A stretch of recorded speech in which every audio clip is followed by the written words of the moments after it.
Le squash visuel, cette fois-ci, à la différence de la négociation entre parties, les deux parties ne poursuivent pas le même but, ne poursuivent pas les mêmes objectifs. Donc il y a vraiment un conflit. Alors autant dans la négociation, on avait les mêmes valeurs, on avait les mêmes buts, mais on ne s'entendait pas sur la stratégie, que là c'est vraiment deux buts qui sont vraiment différents.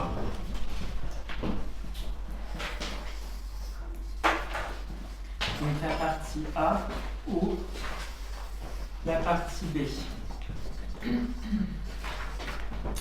Donc pareil, ça peut être en externe comme ça peut être en interne. Alors des exemples en interne, vous pouvez avoir par exemple, alors juste pour préciser, à la différence d'un recadrage en 6 points ou dans un recadrage en 6 points, vous avez une partie qui prend le pouvoir, donc qui du coup agit au niveau des comportements, elle décide quelque chose et elle prend le pouvoir. Là, les deux parties se neutralisent, ça veut dire que la personne, du coup, elle ne fait rien. Donc ça peut être, par exemple, je voudrais exprimer mon désaccord dans un groupe d'amis, mais en même temps, j'ai peur que si je le fais, que de décevoir. Donc du coup, je ne sais pas quoi faire. Vous voyez ? Parce que si je dis mon opinion mais que je déçois, du coup, donc il y a une partie qui veut exprimer son opinion différente, par exemple, et une autre partie qui a peur de décevoir, qui veut maintenir le lien. Donc la personne, elle est partagée, parce que c'est bien deux objectifs différents, dire son opinion et maintenir le lien, s'affirmer dans son opinion et maintenir le lien, c'est deux objectifs qui sont différents, voyez ? Et du coup, la personne se retrouve paralysée parce qu'elle ne sait pas quoi choisir, voyez ? Souvent, c'est des problématiques aussi au niveau professionnel, on a liberté contre sécurité. Je veux rester dans mon emploi, j'ai une partie de moi qui me dit « reste dans ton emploi parce que tu as la sécurité, tu as le salaire qui tombe tous les mois ». Et où tu es compétent, par exemple, et puis notre partie qui dit non, mais en fait, tu as envie de devenir indépendant, tu as envie de te lancer dans ton projet, donc du coup, lance-toi et prends des risques, vous voyez. Et donc, du coup, les deux parties sont en conflit, et du coup, la personne, elle ne sait pas ce qu'elle fait. Par exemple, elle reste dans son travail, mais en même temps, elle est mal, et elle ne s'investit pas complètement dans son travail. Vous voyez. Est-ce que vous avez des exemples, des idées de ce que ça pourrait être?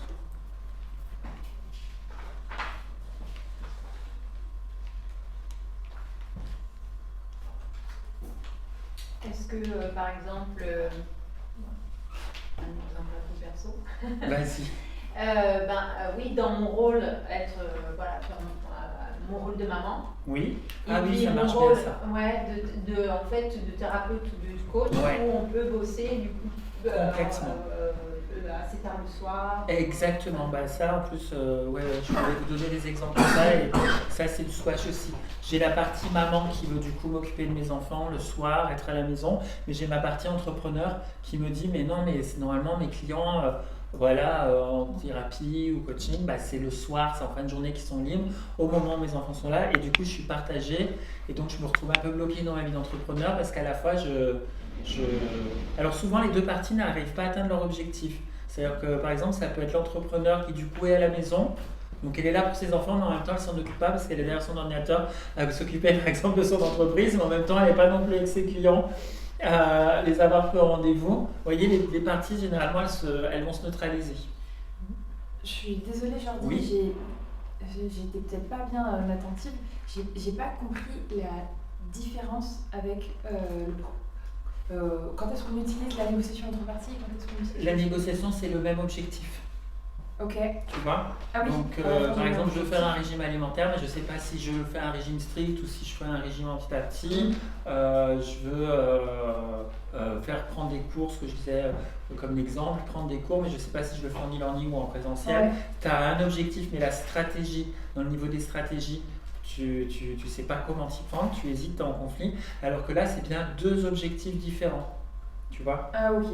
J'ai deux objectifs différents, mais du coup, je suis en difficulté parce que, en fait, et en même temps, il n'y a ni l'un ni l'autre objectif qui est rempli, qui est satisfait.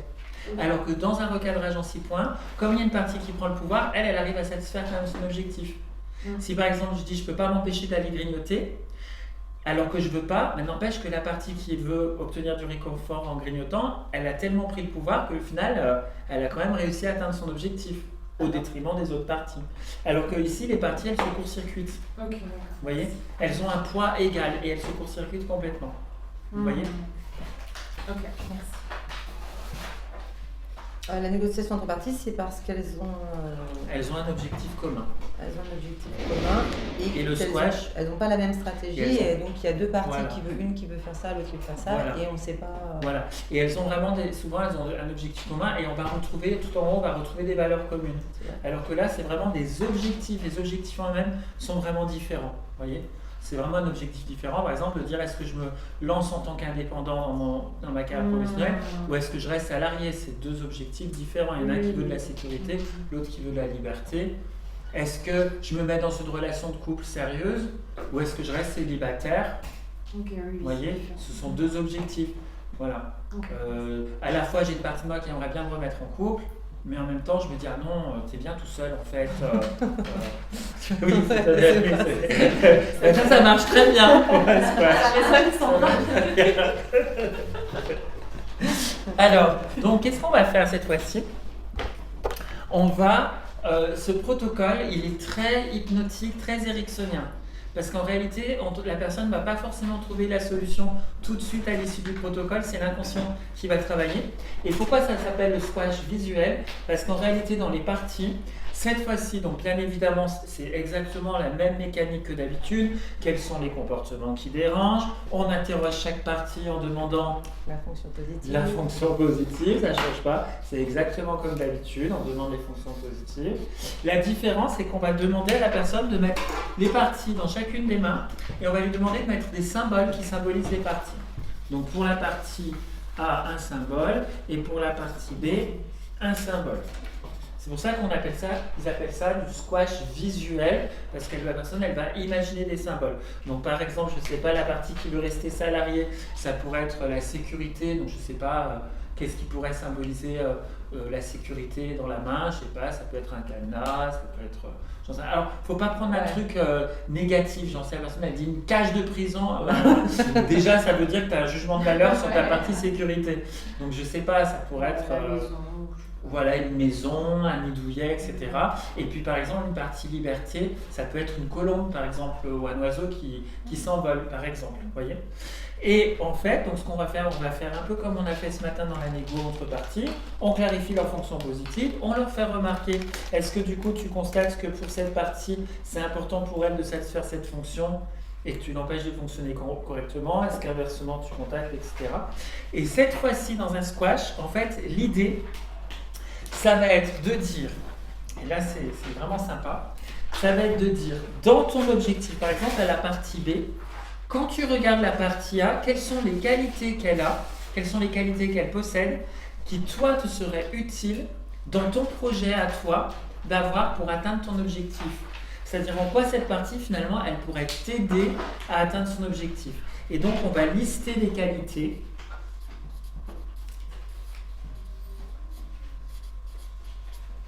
Et on peut retrouver 1, 2, 3 qualités. Et attention, ce sont bien des qualités utiles à atteindre l'objectif. C'est pas juste de lister des qualités comme ça, parce que souvent, il y a des erreurs dans la manière dont ce protocole il est effectué. C'est que souvent, je vois des stagiaires, ils lisent des qualités, mais elles ne sont pas en lien avec le fait que ce soit des qualités utiles pour l'autre partie. Si ce ne sont pas des qualités qui sont utiles pour l'autre partie, ça ne marchera pas. Il faut vraiment que ce soit des qualités utiles. Donc je vous fais un exemple contextualisé pour que vous puissiez mieux imaginer, mieux vous projeter. Vous avez une personne par exemple qui est dans son entreprise, qui hésite entre sa sécurité, donc de rester par exemple dans un poste de salarié, ou de devenir indépendant, monter son entreprise, être à son compte. Pour la partie de toi qui voudrait être à ton compte, ça serait quoi la fonction positive? C'est ma liberté, je vais être dans ma liberté, de pouvoir faire un métier que j'aime. Ok. Quelles sont les qualités que la partie de toi qui reste salariée, elle pose et qui veut de la sécurité? Quelles sont les qualités que cette partie elle a qui te seraient très utiles en tant qu'entrepreneur pour réussir ton projet? Vous voyez? Et elle va dire, en fait, cette partie, ce qu'elle a comme qualité, par exemple, elle est prudente. Ah bah c'est utile en tant qu'entrepreneur d'être prudent, vous voyez. Elle aime analyser les situations, elle s'emballe pas, elle est prudente, donc elle est prudente, elle s'emballe pas trop vite. Elle est économe, par exemple, elle peut mettre de l'argent de côté, la partie sécurité, vous voyez, ce sont des exemples. Donc ce sont des qualités qui seraient très utiles pour pouvoir atteindre l'objectif d'être libre en tant qu'indépendant. Et ensuite, on va faire exactement la même chose. On va aller voir la partie A et on va lui dire « Donne-nous des qualités que possède la partie liberté, l'indépendant, la liberté, qui te seraient très utiles pour satisfaire ton intention positive de sécurité. » Quelles sont les qualités que cette partie a qui te permettraient d'atteindre ton objectif de sécurité? Ah bah cette partie, par exemple, elle est créative, donc on liste des qualités. Lister les qualités, ben, en fait, elle a des idées, elle est créative, et du coup, d'avoir des idées, c'est sécurisant aussi. Ça apporte de la ressource pour se mettre en sécurité au niveau financier. Elle est dynamique. S'il y a un problème, elle sait le gérer, elle est responsable, elle sait se responsabiliser. Ok, donc est-ce que tu es d'accord de dire que pour nourrir ta fonction positive de sécurité, et ben du coup c'est vachement bien d'être dynamique, créatif et responsable? Oui. Et donc du coup en fait, en quoi c'est génial? C'est que les deux parties qui poursuivent des objectifs différents vont en réalité se dire que dans un travail de collaboration, l'autre peut être une ressource.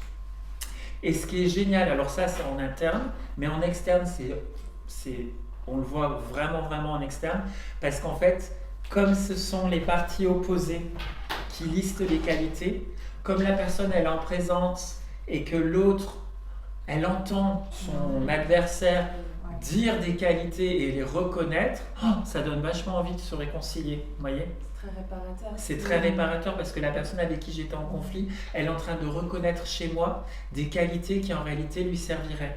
Et du coup, moi, hop, en inverse, je vais pouvoir faire la même chose. Et donc, du coup, l'idée du protocole, ça va être dans ce protocole, on va aller fusionner les parties pour en réalité n'en créer qu'une seule. Et donc, on va dire à la personne, est-ce que c'est possible de pouvoir fusionner vos parties, c'est-à-dire être à la fois dans la sécurité et la liberté, avec des qualités de prudence et de créativité, des qualités de responsabilité et d'économie. Vous voyez, on fusionne l'ensemble des qualités. Et quand les parties disent « bah oui, en fait, ça serait pas mal de faire un projet avec toutes ces qualités en même temps », on va demander à la personne de rassembler les mains. Et là, on va créer une nouvelle partie avec une nouvelle image, un nouveau symbole. Et par exemple, je sais pas, la personne, elle va ouvrir les mains et puis elle va dire, ah ben je vois, je sais pas, par exemple, la statue de la liberté. Ok, c'est un nouveau symbole. On a créé une nouvelle partie, on a fusionné les parties ensemble. Et à partir de ce moment-là, alors c'est pas écrit comme ça dans le protocole, mais moi j'aime bien le faire, je demande à la personne de ramener à l'intérieur d'elle-même la nouvelle partie fusionnée. Donc on crée vraiment une nouvelle partie. Et là ensuite on dit à la personne, donc du coup, comment tu perçois ton projet? Et généralement à ce moment-là, les idées, elles arrivent. Et donc par exemple, ça peut être la personne qui est entrepreneur, qui va vraiment prendre en considération l'ensemble de ses besoins pour satisfaire deux objectifs différents, sa liberté, sa sécurité. Et la personne, par exemple, elle va dire, bah, du coup, en fait, maintenant que j'ai intégré l'ensemble de ces qualités, je me rends compte que pour me créer en tant qu'entrepreneur, je vais peut-être commencer avec un mi-temps. Je peux peut-être me mettre en indépendant, en auto-entreprise ou autre à mi-temps pendant que j'ai encore un emploi salarié. Comme ça, c'est pas mal, ça me laisse le temps de pouvoir développer ma clientèle. Et une fois que je verrai que ma clientèle elle est suffisamment développée, que j'aurai utilisé beaucoup de créativité dans mes offres commerciales, dans ma manière de gérer mon entreprise, et que j'aurai suffisamment d'abondance en termes de sécurité et d'économie, avec de l'argent de côté, là, à ce moment-là, je laisserai définitivement mon travail, mais je peux peut-être commencer à trouver vraiment comment prendre vraiment en considération. Donc, la stratégie du coup va changer, mais cette stratégie va pouvoir répondre à deux objectifs qui semblaient contradictoires, mais qui du coup va respecter les deux objectifs différents, parce que les deux parties se sont mises à collaborer ensemble. Alors, ça m'est arrivé de faire du squash visuel, là où on aurait dû faire en externe des négociations quand c'est par exemple de travailler dans une entreprise commune. Mais en fait, pour moi, c'était du squash, parce que des fois, par exemple, dans le cadre de coaching externe, donc on fait ce protocole en externe, vous pouvez avoir du squash typiquement quand vous avez des entreprises qui fusionnent.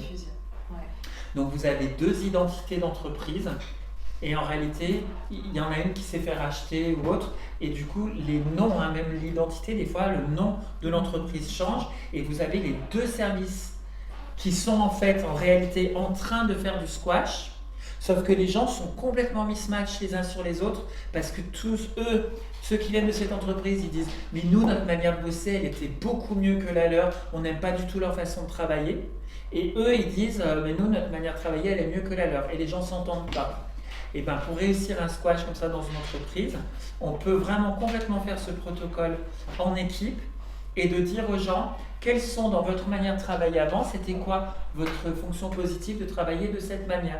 Ben, nous, notre fonction positive de travailler de cette manière, c'était ça. On leur fait verbaliser. Et vous, dans votre manière de travailler, qu'est-ce que vous aimiez dans votre ancienne boîte avant la fusion? C'était quoi que vous aimiez? Ben, nous, c'était vachement mieux parce qu'il y avait ça. Ok.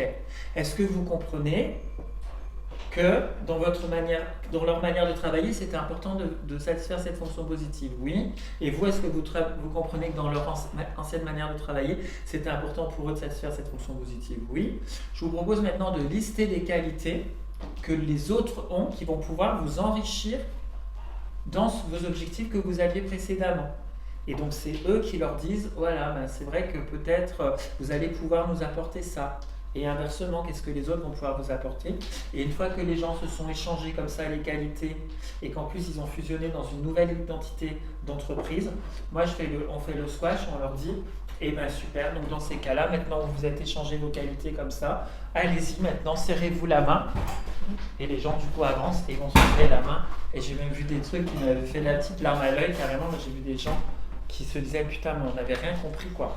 Et ils allaient carrément des câlins, peut-être pas en entreprise, mais ils allaient en tout cas se faire un hug et se prendre dans les bras et vraiment cette sincérité, de se dire putain merci. C'est super chouette quoi. Et Brigitte, donc, qui est mon mentor, qui m'a vraiment formé, elle a fait du coaching à l'international, elle a vraiment des très très grosses boîtes à l'international. Et en fait, des fois, il y avait des conflits de culture. Parce que comme c'était des boîtes à l'international, les gens ne se comprenaient pas parce qu'ils n'avaient pas du tout la même façon de faire, ils avaient une culture complètement différente. Elle avait fait un énorme travail de modélisation des pays et des cultures pour comprendre pourquoi les gens ne s'entendaient pas. Et parce qu'elle avait fait, c'était aux Pays-Bas. Et en fait, aux Pays-Bas, justement, ils étaient extrêmement procédures dans leur manière de faire. Parce qu'aux Pays-Bas, en fait, pourquoi ils sont autant procédures? Parce qu'en fait, en termes de culture, on dit les Pays-Bas parce qu'en fait, s'ils n'ont pas mis tout un tas d'infrastructures, en fait, c'est des pays qui seraient noyés sous l'eau normalement. Donc, c'est des gens qui ont dans une culture, dans leur manière de vivre, beaucoup de procédures, parce que s'ils n'avaient pas eu de procédures dans les origines perdues, hein, enfin dans leur vie, ils seraient sous la flotte. Et ils travaillaient avec d'autres pays qui étaient plus des pays d'Espagne, etc., qui étaient beaucoup plus en mode option. Et puis les pays d'Espagne à dire, bah, nous par exemple, à midi, nous à 3h de l'après-midi, on mange, à midi on fait une pause jusqu'à 3h, et puis on retravaille le soir jusqu'à 19h, 20h, 21h, ça ne les dérange pas. Alors que dans les pays du Nord, eux à 4h de l'après-midi c'est fini, eux ils se lèvent très tôt le matin, limite ils ne prennent pas de pause déjeuner, et à 4h c'est fini quoi. Vous voyez? Et donc du coup ils disaient mais qu'est-ce qu'ils nous font chier à 8h du soir, ils m'envoient un email pour me demander un truc, mais ça va pas ou quoi? À 8h du soir, on n'envoie pas un mail, on ne fait pas des trucs comme ça en mode complètement. Vous voyez? Et les autres. Et en fait, elle avait fait un gros coaching dans cette boîte. Et pour bien connaître, ça m'a tout raconté. Elle avait bien modélisé. Et en fait, dans le coaching, elle leur avait fait modéliser leur culture. Donc, ceux d'Espagne, elle leur disait à votre avis, pour eux, en quoi c'est important d'être dans la procédure? Qu'est-ce qui se passe pour eux? C'est quoi leur façon de vivre? Et les autres leur racontaient. Ils disaient, bah oui, parce que nous, dans notre pays, en fait, on avait ces habitudes, etc. et tout. Et elle a vraiment fait un squash super, parce qu'à la fin, quand ils se sont rencontrés et tout, ils devaient, ceux d'Espagne, acheter un objet qui était typique de l'Espagne, qui représentait l'Espagne en termes de culture. Donc je sais pas, j'en sais rien, ça pouvait être un éventail, un truc, j'en sais rien.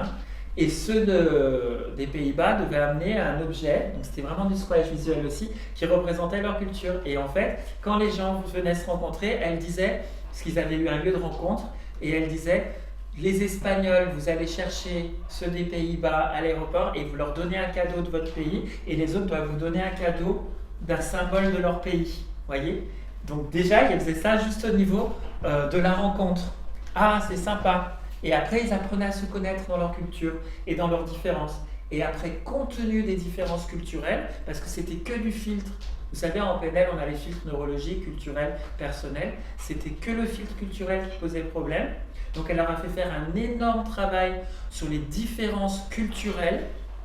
Et dans ce travail, lister les qualités qui seraient utiles que nous, dans notre pays, on n'a pas l'habitude d'avoir dans cette culture, on n'a pas l'habitude d'avoir ces qualités, mais vous, dans votre pays et votre culture, vous faites ça, mais ça serait vachement bien, pour nous, ça serait utile, et elle leur a fait verbaliser.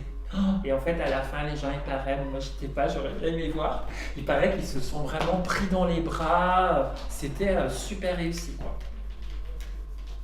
C'est génial, hein? Comment? Génial. Ben ouais. Et Invictus aussi, on voit, c'est purement du squash, quoi. Le film Invictus, avec Nelson Mandela. Ouais. Donc dans le film Invictus, donc c'est vraiment Nelson Mandela qui arrive au pouvoir. Il y a les, je crois qu'on dit les Afrikaners, je ne sais plus les blancs, c'était comment qu'on les appelait? C'était les Afrikaners, c'est ça?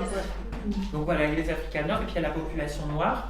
Et du coup, il y a une équipe, je ne me rappelle plus comment ils s'appellent dans le film, mais il y a une équipe de... Les Springboks. Je donne à modéliser en maître Pratt. C'est pas grave, de toute façon, vous ne vous rappellerez pas, il y a plein de choses à modéliser chez Mandela si vous faites le maître Pratt. C'est des blancs. Et en fait, les gens disent, mais il faut les faire dégager, quoi. Maintenant que Nelson Mandela il est élu au pouvoir, allez, il faut les faire dégager. Et Mandela, il a vraiment cet objectif de squash, il veut la réconciliation entre les peuples. Parce que lui, ce qu'il a, sa vision, c'est de dire que du coup, c'est la nation arc-en-ciel. Et donc du coup, il dit, mais non, mais justement, on va faire en sorte de garder les Springboks pour les faire gagner, qu'ils deviennent la fierté du pays. Et il fait en sorte, déjà il fait tout, il a des stratégies dans son équipe, il fait les blancs, quand il arrive dans le film, on voit, il arrive au pouvoir et toute l'équipe gouvernementale c'est des blancs. Et ils disent, bon bah allez c'est bon, hein, on fait nos cartons, hein, on se barre parce que voilà. Et il lui dit non, vous restez en poste. Et il fait exprès de prendre des gens dans sa sécurité qui sont des noirs et des blancs. Il fait exprès de les faire jouer ensemble. Il va créer le rapport avec l'équipe des Springboks. Il apprend leur prénom, il crée le rapport. Ensuite, il leur dit ça serait bien de chanter l'hymne africain, etc. Allez, il leur demande, il leur impose d'aller jouer dans les écoles avec les enfants noirs.